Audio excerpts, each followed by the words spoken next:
उद्या 1 फेब्रुवारी माघी पौर्णिमा आहे आणि याच दिवशी पुष्य नक्षत्र सुद्धा आले।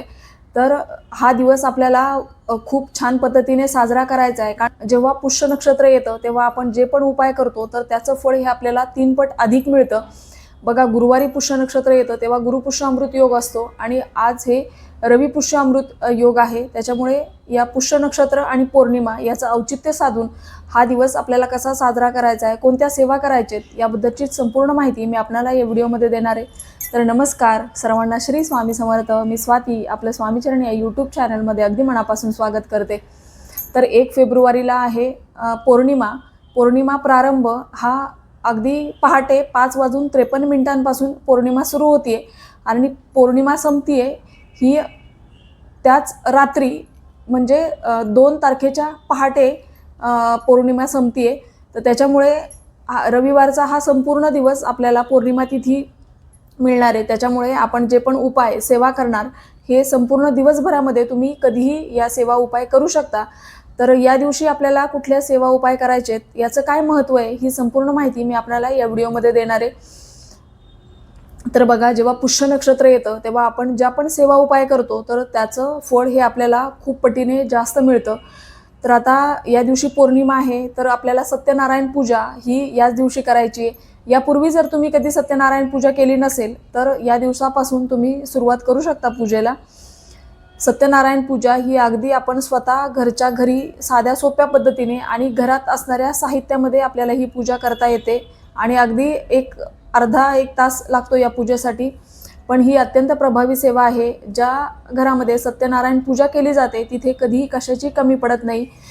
तर तुम्ही नव्याने या दिवशी सत्यनारायण पूजेला सुरुवात करू शकता आणि संकल्पयुक्त 11 किंवा 21 सत्यनारायण हे तुम्ही करू शकता। त्याची सुरुवात तुम्ही उद्याच्या पौर्णिमेपासून करू शकता। सकाळी लवकर उठायचं आहे असं म्हटलं जातं। जेव्हा पुष्य नक्षत्र असतं आणि पौर्णिमा आहे तर पवित्र नद्यांमध्ये स्नान करण्याला या दिवशी खूप महत्त्व आहे।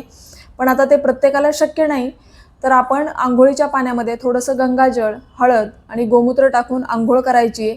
बघा, सकाळी लवकर उठायचा प्रयत्न करा। इतर दिवशी जरी तुम्ही उशिरा उठत असाल आणि उद्या सुट्टी आहे म्हणून उशिरा उठणार असाल तरी आपण उद्याच्या दिवशी लवकर उठायचे, कारण हे संपूर्ण वर्ष हे सूर्यदेवांना समर्पित आहे आणि रविवार हा सूर्यदेवांना समर्पित वार आहे। तर या दिवशी आपण सूर्योदय होण्याआधी उठण्याचा प्रयत्न करा। जेवढा सकाळी लवकर तुम्हाला उठता येईल तेवढा लवकर उठायचा प्रयत्न करायचा आहे। सांगितल्याप्रमाणे आपल्याला स्नान करायचं आहे। ते झालं की आपण आपली देवपूजा करून घ्यावी। आता या दिवशी आपल्याला अशा 5 ठिकाणी स्वस्तिक काढायचं आहे। स्वस्तिक हे माता लक्ष्मीला आकर्षित करतं आणि असं हे चिन्ह जर तुम्ही आपल्या मुख्य दरवाजावर काढलं तर माता लक्ष्मी आकर्षित होते। आता हे हळदीने आपल्याला मुख्य दरवाजावर स्वस्तिक काढायचं आहे। स्वस्तिकमध्ये 4 टिपके द्यायचे आणि खालून वरच्या दिशेने आपल्याला उभ्या लाईन स्वस्तिकवर काढायच्या असतात। फक्त स्वस्तिक काढू नये तर त्याला बाजूने 2 उभ्या लाईन ह्या अवश्य काढा।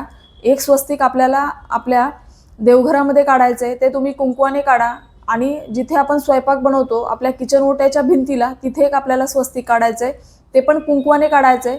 आणि आपण जिथे पैसे ठेवतो किंवा आपली तिजोरी असते, जिथे आपलं धन ठेवतो आपण आपल्या कपाटावर, तिथे सुद्धा आपल्याला एक कुंकवाने स्वस्तिक काढायचं आहे। अशा 4 ठिकाणी आपल्याला या दिवशी स्वस्तिक काढायचं आहे। आता स्वस्तिक तुम्ही अगदी सकाळपासून दुपारपर्यंत कधीही काढू शकता, पण शक्यतो प्रयत्न करा की ही सेवा लवकर करण्याचा प्रयत्न करा। आता घराची स्वच्छता ही आपल्याला आदल्या दिवशीच करून घ्यायची असते। घरामध्ये जाळी जळमटं राहणार नाही याची काळजी घ्या, कारण जिथे स्वच्छता असते तिथे माता लक्ष्मी आपोआप येते। तर ही स्वस्तिकची सेवा आवर्जून करा। आता याच दिवशी रविवार आहे आणि रविवार आपल्या खंडेरायांना सुद्धा समर्पित आहे।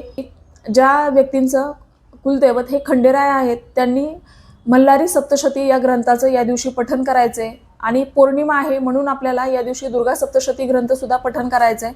कारण कुलदेवीची सेवा ही आपल्या घरामध्ये झाली पाहिजे आणि अशा जर विशेष तिथींना आपण कुलदेवीची सेवा केली तर त्याचं फळ हे आपल्याला खूप जास्त पटीने मिळतं। तर या दिवशी आपल्याला मल्हारी सप्तशती आणि दुर्गा सप्तशती या दोन्ही ग्रंथांचं पठण करायचं आहे। बघा, या दिवशी सेवा मी सगळ्या सांगणार आहे, त्याच्यातल्या आपल्याला जेवढ्या जमतील तेवढ्या सेवा करण्याचा आपल्याला प्रयत्न करायचा आहे। कुंकुमार्चन करायचं आहे। तुमच्याकडे श्रीयंत्र असेल किंवा कुलदेवीचा टाक असेल किंवा लक्ष्मी मातेची मूर्ती असेल कोणत्याही देवतेवर आपल्याला कुंकुमार्चन करायचंय। कुंकुमार्चन करताना आपण या 3 बोटांनी किंवा या 2 बोटांनी अर्चन करायचं आणि अर्चन केलेलं कुंकू आपण लगेच काढून घेऊ शकता किंवा थोडा वेळ तसंच ठेवून नंतर काढून घेतलं तरी चालेल। आता याच दिवशी आपल्याला सत्यनारायण पूजाही करायची आहे। सत्यनारायण पूजा ही शक्यतो प्रदोष काळामध्ये करा, म्हणजे तुम्ही सकाळी पूजा मांडणी केली आणि संध्याकाळी जरी कथा वाचली तरी चालेल। दिवसभरात आपण बाकीच्या सेवा या समोर बसून करू शकतो। देवीसाठी किंवा लक्ष्मी मातेसाठी खीर करायची आहे। तुम्ही तांदळाची किंवा मखाण्यांची किंवा शेवयांची खीर करायची आहे। त्याच्यामध्ये केशर घालायचे, थोडे ड्रायफ्रूट घालून अशी आपल्याला खीर या दिवशी देवीला दाखवायची आहे, कारण लक्ष्मी मातेला खीर ही अतिप्रिय आहे। बघा, पौर्णिमा तिथी आहे, आपल्याला विष्णूंबरोबर लक्ष्मी मातेची सुद्धा सेवा या दिवशी करायची आहे। या दिवशी 1 वेळा विष्णू सहस्रनामाचं पठण करायचं आहे। लक्ष्मी गायत्री मंत्र, विष्णू गायत्री मंत्र 1-1 वेळा आपल्याला पठण करायचं आहे आणि श्रीसूक्त तुम्हाला 5 वेळा 11 वेळा जेवढ्या वेळेला शक्य होईल तेवढ्या वेळा पठण करा। कनकधारा स्तोत्र आणि महालक्ष्मी अष्टक हे सुद्धा आपण 5-5 वेळा पठण करायचं आहे, कारण ही लक्ष्मी मातेची अति उच्च कोटीची सेवा आहे। बघा, या दिवशी तुम्हाला जेवढ्या जास्तीत जास्त सेवा करता येतील तेवढा करण्याचा प्रयत्न करायचा आहे, कारण पुष्य नक्षत्र आहे आणि पौर्णिमा आहे, त्यामुळे तुम्ही ज्या पण सेवा उपाय कराल त्याचं फळ हे आपल्याला खूप जास्त पटीने मिळतं। आता याच दिवशी दानाला सुद्धा खूप महत्त्व आहे। आपल्याला आपल्या पितरांच्या स्मरणार्थ तर्पण विधी करायचा आहे। तर्पण विधीला अगदी 10-15 मिनिट लागतात। स्त्री पुरुष कोणी हा विधी करू शकतो, जर शक्य झालं तर पुरुषांकडून हा करून घ्या। पितरांच्या स्मरणार्थ दान करायचे, तुमच्या यथाशक्ती तुम्ही दान करू शकता।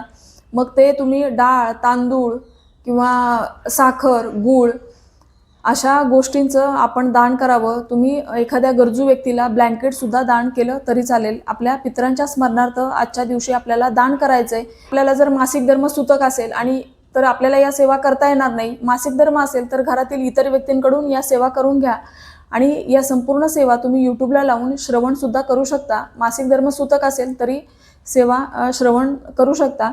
अशा पद्धतीने आपल्याला हा दिवस साजरा करायचा आहे। यापैकी जेवढ्या जमतील तेवढ्या जास्तीत जास्त सेवा उपाय करण्याचा आपल्याला प्रयत्न करायचा आहे। सत्यनारायण पूजा ही या दिवशी तुम्ही नव्याने सुरुवात करू शकता। यापूर्वी जर तुम्ही कधी सत्यनारायण पूजा केली नसेल तर त्याची सुरुवात सुद्धा या वेळेला केली तरी चालेल। तर अशी ही माघ पौर्णिमा आपल्याला साजरी करायची, कारण या दिवशी जर आपण अशा विशेष उपाय केले, या सेवा केल्या तर याचं फळ हे आपल्याला 3 पट जास्त मिळतं। तर ही छोटीशी पण तितकीच महत्त्वाची माहिती जी मला तुमच्यापर्यंत पोहोचवायची होती। व्हिडिओ आवडला असेल तर व्हिडिओला लाईक करा, शेअर करा, सबस्क्राईब करा। झालेली सेवा मी माता लक्ष्मी आणि विष्णू यांच्या चरणी रुजू करते आणि आजचा व्हिडिओ इथेच थांबवते। सर्वांना श्री स्वामी समर्थ।